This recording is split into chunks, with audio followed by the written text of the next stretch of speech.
সংবাদ সবাইকে স্বাগত জানাচ্ছি। আমি ফিরোজ তোহা। শুরুতে সংবাদ শিরোনাম জানিয়ে দিব সর্বশেষ গুরুত্বপূর্ণ আপডেট সংবাদ। শুরুতেই শিরোনাম। বিদেশে জানিয়ে যা বললেন আসাদুজ্জামান মিয়া। অবৈধ সম্পদ অর্জনের অভিযোগ ওঠার মধ্যেই ঢাকা মহানগর পুলিশ ডিএমপির সাবেক কমিশনার আসাদুজ্জামান মিয়া বিদেশে যার খবর সামনে এসেছে। কয়েকটি জাতীয় দৈনিক মাধ্যমে সংবাদ প্রকাশিত হয় তিনি অবৈধ সম্পদ অর্জন করেছেন। এরপর সস্ত্রীক সিঙ্গাপুরে গেছেন তিনি। এবার বিদেশে যাওয়ার কারণ জানিয়ে ডিএমপির সাবেক কমিশনার জানালেন আগামী 22 জুন দেশে ফিরছেন তিনি। এরপর জানিয়ে দিব দেশের আর্থিক খাত এখন সবচেয়ে নিরাপত্তাহীন অভিযোগ করলেন বিএনপি সিনিয়র যুগ্ম মহাসচিব অ্যাডভোকেট রুহুল কবির রিজভী। জানিয়ে দিব খালেদা জিয়ার 14 ঈদ কেটেছে এক রুমে। বিএনপি চেয়ারপারসন বেগম খালেদা জিয়া 2018 সাল থেকে বন্দিজীবন পার করছেন। শুরুতে কারাগারে থাকলেও পরবর্তীতে রয়েছেন গুলশানের বাসা ফিরোজায়। বন্দী হওয়ার পর থেকে এখন পর্যন্ত 14টি ঈদ কেটেছে তার একই রুমে। কখনো পুরন ঢাকার কারাগারে, কখনো হাসপাতালের কেবিনে, আবার কখনো ফিরোজায়। এভাবেই একটি রুমে কেটেছে তার 14টি ঈদ। জানিয়ে দিব বন্যার্তদের সাহায্যে এগিয়ে আসার আহ্বান চরমোনাই পীরের। জানিয়ে দিব বিদায়ের আগে যা বললেন সেনাপ্রধান SM শফিউদ্দিন আহমেদ।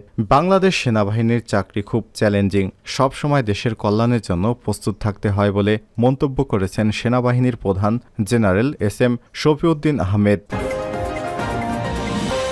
এবং সর্বশেষ জানিয়ে দিব চাঁদের অস্ত্র গুদামে বিস্ফোরণে নিহত নয় আহত 46। চাঁদের রাজধানী এনজামেনায় একটি অস্ত্রের গুদামে বিস্ফোরণে অন্তত 9 জন নিহত এবং 46 জন আহত হয়েছেন। বুধবার 19 জুন দেশটির স্বাস্থ্যমন্ত্রী আবদেল মাজিদ আবদে রাহিম এই হতাহতের খবর নিশ্চিত করেছেন। এক সংবাদ মাধ্যমে আবদে রহিম বলেন, মঙ্গলবার রাতের এই অগ্নিকাণ্ড এবং বিস্ফোরণের কারণ এখনও জানা যায়নি। আফ্রিকার দেশ চাঁদে এই দুর্ঘটনার খবর এটি প্রথম। সংবাদ সম্মেলনে দেশটির আরও 5 জন মন্ত্রী উপস্থিত ছিলেন। দেশটির পররাষ্ট্রমন্ত্রী এবং সরকারের মুখপাত্র আবদে রহমান কৌলামুল্লাহ সাংবাদিকদের বলেন, সংবাদ মাধ্যমে সব তথ্য যাচাই করা যাবে। অনেক গুজবে কয়েক ডজন মৃত্যুর কথা বলা হয়েছে, এটি সম্পূর্ণ মিথ্যা। প্রিয় দর্শক, এতক্ষণ শুনছিলেন সংবাদ শিরোনাম, এবারে বিস্তারিত। তবে তার আগে বন্ধুরা, আপনি কোন স্থান থেকে আমাদের সংবাদটি দেখছেন কমেন্ট করে জানিয়ে দিন এই সংবাদ সম্পর্কে আপনার মূল্যবান মতামত। প্রিয় দর্শক, আপনি যদি আমাদের চ্যানেলে নতুন হয়ে থাকেন, ভিডিওটি দেখতে দেখতে চ্যানেলটি সাবস্ক্রাইব করে রাখুন, যাতে করে আমাদের লেটেস্ট আপডেট সংবাদগুলো সবার আগে আপনার কাছে পৌঁছে যায়। এবারে বিস্তারিত। বিদেশে জানিয়ে যা বললেন আসাদুজ্জামান মিয়া। অবৈধ সম্পদ অর্জনের অভিযোগ ওঠার মধ্যেই ঢাকা মহানগর পুলিশ ডিএমপির সাবেক কমিশনার আসাদুজ্জামান মিয়ার বিদেশে যাওয়ার খবর সামনে আসে। কয়েকটি সংবাদ মাধ্যমে সংবাদ প্রকাশিত হয় সস্ত্রীক সিঙ্গাপুরে গেছেন তিনি। এবার বিদেশে যাওয়ার কারণ জানিয়ে ডিএমপির সাবেক এ কমিশনার জানালেন আগামী 22 জুন দেশে ফিরছেন তিনি। বুধবার 19 জুন দেওয়া এক ভিডিও বার্তায় আসাদুজ্জামান মিয়া বলেন, আমি অত্যন্ত উদ্বেগের সঙ্গে লক্ষ্য করছি দু একটি মিডিয়া খবর প্রকাশ করেছে যে আমার বিরুদ্ধে অভিযোগ ওঠার পরে আমি সস্ত্রীক বিদেশে পালিয়ে এসেছি, যা মিথ্যা এবং বানোয়াট, ভিত্তিহীন এবং উদ্দেশ্য প্রণোদিত। মূলত হৃদরোগের চিকিৎসার জন্য ডাক্তারের পূর্ব নির্ধারিত সময় অনুযায়ী আমি চিকিৎসার জন্য দেশের বাইরে এসেছি। চিকিৎসা শেষে আমি আগামী 22 তারিখে দেশে ফিরব ইনশাল্লাহ। এ সময় তিনি বলেন, আমার বিরুদ্ধে দু একটি মিডিয়ায় অবৈধ সম্পদ অর্জনের অভিযোগে যে খবর প্রকাশিত হয়েছে সেটি অসত্য, বানোয়াট এবং অতিরঞ্জিত এবং উদ্দেশ্য প্রণোদিত। জ্ঞাত আয়ের বাইরে এবং আমার জ্ঞাত আয়ের সঙ্গে সামঞ্জস্যপূর্ণ নয় এমন কোনো সম্পদ আমার বা আমার পরিবারে নেই। মূলত একটি চিহ্নিত মহল দেশের বাইরে থেকে এবং দেশের ভেতর থেকে এ ধরনের অপপ্রচার করছে আমাকে হেয় করার জন্য, সামাজিকভাবে আমার এবং আমার পরিবারের সদস্যদের সামাজিক মর্যাদা ক্ষুণ্ণ করার জন্য, তাদের হীনস্বার্থ চরিতার্থ করার জন্য আক্রোশমূলক এ ধরনের হীন অপপ্রচার চালিয়ে যাচ্ছে। সর্বশেষ ডিএমপির সাবেক কমিশনার বলেন, আমি সম্মানিত মিডিয়া কর্মী ভাইদের কাছে অনুরোধ করব, আমার এবং পরিবারের সম্মান ক্ষুণ্ণ হয় এই ধরনের মিথ্যা এবং বানোয়াট ভিত্তিহীন অপপ্রচার থেকে সবাই বিরত থাকবেন। সম্প্রতি আসাদুজ্জামান এবং তার পরিবারে বিপুল পরিমাণ সম্পদের খবর প্রকাশ পায়। এরপরই দেশজুড়ে শুরু হয় নানা আলোচনা সমালোচনার।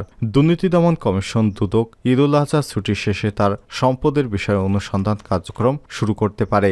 আসাদুজ্জামান মিয়া 2015 সাল থেকে 2019 সাল পর্যন্ত ডিএমপি কমিশনার হিসেবে দায়িত্ব পালন করেছেন। এরপর তাকে জাতীয় নিরাপত্তা সংক্রান্ত সেলের প্রধান নির্বাহী কর্মকর্তা পদে নিয়োগ দেয় সরকার। 2022 সালে সেপ্টেম্বরে তার চুক্তির মেয়াদ শেষ হয়। দেশে আর্থিক খাত এখনও সবচেয়ে নিরাপত্তাহীনতায় রয়েছে। রিজভী বিএনপি সিনিয়র যুগ্ম মহাসচিব অ্যাডভোকেট রুহুল কবির রিজভী আহমেদ বলেছেন, দেশে আর্থিক খাত এখন সবচেয়ে বেশি বিপর্যস্ত এবং নিরাপত্তাহীনতায় রয়েছে। নৈতিকতাহীন অপচয়, অনিয়ম, দুর্নীতি এবং ব্যবস্থাপনার কারণে ব্যাংক খাত এখন খাদের কিনারায় গিয়ে ঠেকেছে। ভয়াবহ আর্থিক খাতের দুরবস্থা থেকে মানুষের চোখ সরানোর জন্য সরকার এখন নানা তামাশা এবং চক্রান্তের আশ্রয় নিয়েছে। রুহুল কবির রিজভী বলেন, মাত্র 6 থেকে 7 জন লোক দেশের ব্যাংকিং সেক্টর অর্থনীতির ধস নামিয়েছে। বেসরকারিভাবে হিসাব করে দেখা গিয়েছে প্রায় 5 লক্ষ হাজার কোটি টাকা বাংলাদেশে ঋণখেলাপি রয়েছে। এদেরকে সরকার ধরে না, অথচ এদেরকে যদি ধরা হতো তাহলে প্রায় 4 বছরের বাজেট বা 5 বছরের সমপরিমাণ বাজেট এদের কাছ থেকে উদ্ধার করা যেত। কিন্তু সরকার এদের কিছু না বলে এদেশের দরিদ্র জনগোষ্ঠীর উপর ভ্যাটের যে বোঝা চাপিয়েছে, এগুলো দিয়ে সরকার নাকি সামনের 1 বছর পার করবে। এটা তামাশা ছাড়া কিছু নয়। মঙ্গলবার এক সংবাদ সম্মেলনে রুহুল কবির রিজভী আরও বলেন, 22 কিমি সংকীর্ণ রুট, যার উত্তরে নেপাল এবং দক্ষিণে বাংলাদেশ অর্থাৎ শিলিগুড়ি করিডোর, যেটিকে চিকেন লেক বলা হয়, যেটিকে বাইপাস করে বাংলাদেশের মধ্য দিয়ে ভারতীয় রেলপথ বাকি অংশ ভারতের উত্তর পূর্ব দিক সংযোগ করা হবে।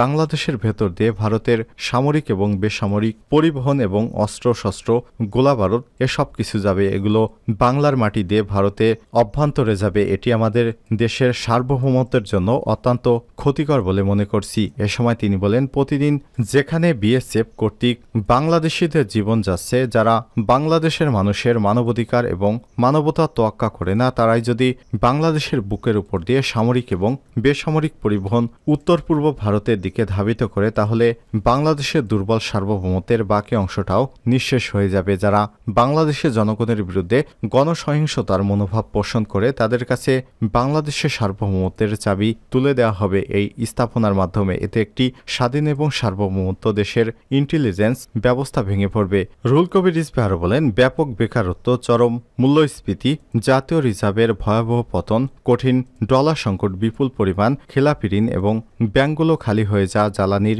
নিশ্চয়তা ছাড়া একের পর এক ভাড়াভিত্তিক বিদ্যুৎ উৎপাদন কেন্দ্র নির্মাণ, হাজার হাজার কোটি টাকার ভর্তুকি দেশের অর্থনীতির কোমর ভেঙে ফেলেছে।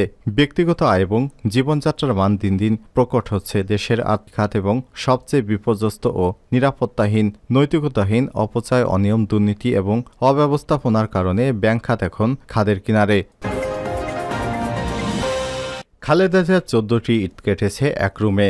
বিএনপি চেয়ারপারসন বেগম খালেদা জিয়া 2018 সাল থেকে বন্দি জীবন পার করছেন। শুরুতে কারাগারে থাকলেও পরবর্তীতে রয়েছেন গুলশানের বাসা ফিরোজায়। বন্দী হওয়ার পর থেকে এখন পর্যন্ত 14টি ঈদ কেটেছে একই রুমে, কখনো পুরান ঢাকার কারাগারে, কখনো হাসপাতালের কেবিনে, আবার কখনো ফিরোজায়। এভাবেই রুমে কেটে যায় বিএনপি চেয়ারপারসন বেগম খালেদা জিয়ার 14টি ঈদ। গতকাল সোমবার ঈদুল আজহার দিনটিও বন্দি অবস্থায় ছিলেন তিনি। শুধু একটা সময় সাক্ষাৎ দিয়েছেন দলের সিনিয়র নেতাদের। দীর্ঘদিন অসুস্থ বেগম খালেদা জিয়া দলীয় নেতা এবং তার উন্নত চিকিৎসা এবং মুক্তির জন্য আন্দোলন করে আসছেন। সর্বশেষ সোমবার সাক্ষাৎ শেষে দলের নেতারা জানিয়েছেন, খালেদা জিয়ার শারীরিক অবস্থা খুব একটা ভালো নেই। ঈদের দিন দলের সিনিয়র নেতারা তার পক্ষ থেকে ঈদের শুভেচ্ছা জানালেও তার সুস্থতার জন্য প্রার্থনা কামনা করেন। ঈদের দিন বাসার রান্না করা খাবার গ্রহণ করেছেন খালেদা জিয়া। বাহিরে নিয়ে যেতে পারলেও পরিবারের ছোট শিশুদের সঙ্গে সঙ্গ দেন বেগম খালেদা জিয়া। তার ভাগ্নে এবং ছেলের দিকের নাতি নাতনিদের সঙ্গে গল্প করেই কাটিয়েছেন বেশ কিছু সময়। 2021 সালে ঈদ উল ফিতরের দিনটি কাটান হাসপাতালের রুমে, তবে ঈদুল আজহার সময় তিনি ফিরোজাতেই ছিলেন। এরপর 2022 সাল এবং 2023 এবং চলতি বছরে ঈদ উল ফিতর এবং ঈদুল আজহা পালন করেন ফিরোজাতেই। বন্যার্তদের সাহায্যে এগিয়ে আসার আহ্বান চরমোনাই পীরের। সিলেট মৌলভীবাজার, ফেনী সহ উত্তরাঞ্চলের বন্যায় দুর্গত মানুষের সাহায্যে এগিয়ে আসার আহ্বান জানিয়েছেন ইসলামী আন্দোলন বাংলাদেশের আমির মুফতি সৈয়দ মোহাম্মদ রেজাউল করিম পীর সাহেব চরমোনাই। বুধবার 19 জুন এক বিবৃতিতে তিনি বলেন, ভারী বর্ষণ এবং উজান থেকে নামা পাহাড়ি ঢল সিলেট এবং মৌলভীবাজারের প্রায় অধিকাংশ এলাকা প্লাবিত হয়ে মানুষ মানবেতর জীবনযাপন করছে। এলাকায় বিদ্যুৎ উন্নয়ন বোর্ডের বিউব শিল্পকেন্দ্র প্লাবিত ঝুঁকির মুখে পড়েছে। সিলেট এবং মৌলভীবাজারের আশেপাশের বাড়িঘর প্লাবিত হয়ে লোকজন পানিবন্দী হয়ে পড়েছে। কেউ কেউ বাড়িঘর ছেড়ে নিরাপদ আশ্রয় চলে গেছেন। ইসলামী আন্দোলনের আমির বলেন, টানা ভারী বর্ষণ এবং পাহাড়ি ঢলে উত্তরাঞ্চলে প্রায় 4 জেলায় নদ নদীর পানি বৃদ্ধি পেয়েছে। তিস্তা সহ প্রধান প্রধান নদীর পানি কয়েকটি স্থানে বিপদসীমার উপর প্রবাহিত হচ্ছে। আগামী কয়েকদিন অবিরাম বর্ষণের সম্ভাবনা থাকায় রংপুর, নীলফামারী, গাইবান্ধা, কুড়িগ্রামের বন্যা পরিস্থিতি তৈরি হওয়ার আশঙ্কা করা হচ্ছে। এর মধ্য দিয়ে রংপুর, গাইবান্ধা, কুড়িগ্রাম এই 3 জেলার কয়েকটি নদ নদীর পানি বিভিন্ন পয়েন্টের বিপদসীমার উপর দিয়ে প্রবাহিত হচ্ছে। অন্যদিকে নীলফামারীতে পানির প্রবাহ বিপদসীমা অতিক্রম না করলেও পানি বাড়ার আশঙ্কা প্রকাশ করা হচ্ছে।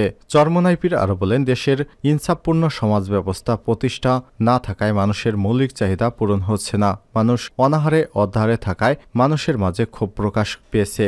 অতিরিক্ত মূল্যস্ফীতির কারণে দেশের অর্থনৈতিক অবস্থা খুবই খারাপ। সাধারণ লোকজন এখন খাবার কেনারও টাকা পাচ্ছে না বলে অভিযোগ করেন তিনি। বিদায়ের আগে যা বললেন সেনাপ্রধান এসএম শফিউদ্দিন। বুধবার 19 জুন দুপুরে সাভার সেনানিবাসে বিদায় সংবর্ধনা অনুষ্ঠানে যোগ দিয়ে সেনাপ্রধান এসএম শফিউদ্দিন আহমেদ বলেছেন, বাংলাদেশ সেনাবাহিনীতে চাকরি খুব চ্যালেঞ্জিং। সবসময় দেশের কল্যাণের জন্য কাজ করতে হয়, প্রস্তুত থাকতে হয় বলে মন্তব্য করেছেন তিনি। সেনাবাহিনী প্রধান তার বক্তব্যে স্বাধীনতা যুদ্ধ, জাতিসংঘ মিশন, দেশের বিভিন্ন সমস্ত দায়িত্ব পালন করতে গিয়ে নিহত সেনা সদস্যদের প্রতি শ্রদ্ধা নিবেদন করেন। এছাড়াও তিনি সেনাবাহিনীকে আধুনিকায়ন এবং সেনা সদস্যদের মান উন্নয়নের জন্য প্রধানমন্ত্রীর সহযোগিতার প্রশংসা করেন। এর আগে সেনাবাহিনীর প্রধান সাভার সেনানিবাসে পৌঁছে সেনা সদস্যদের সঙ্গে এক মতবিনিময় সভা করেন। ডিওএইচএস এলাকায় 3 কোটি টাকা ব্যয়ে একটি নির্মাণ শেষ হওয়া মসজিদ উদ্বোধন করেন এবং বৃক্ষরোপণ করেন। পরে সেনাবাহিনীর প্রধানকে সাভার সেনাবাহিনী সেনানিবাসের 9 পদাতিক ডিভিশন পক্ষ হতে সামরিক রীতিতে বিদায় জানানো হয়। বিদায় অনুষ্ঠানে সেনা সদস্যদের ঊর্ধ্বতন কর্মকর্তা সহ সাভার সেনানিবাসের সকল পদবীর কর্মকর্তা, জেসিও এবং অন্যান্য সেনা সদস্যগণ উপস্থিত ছিলেন।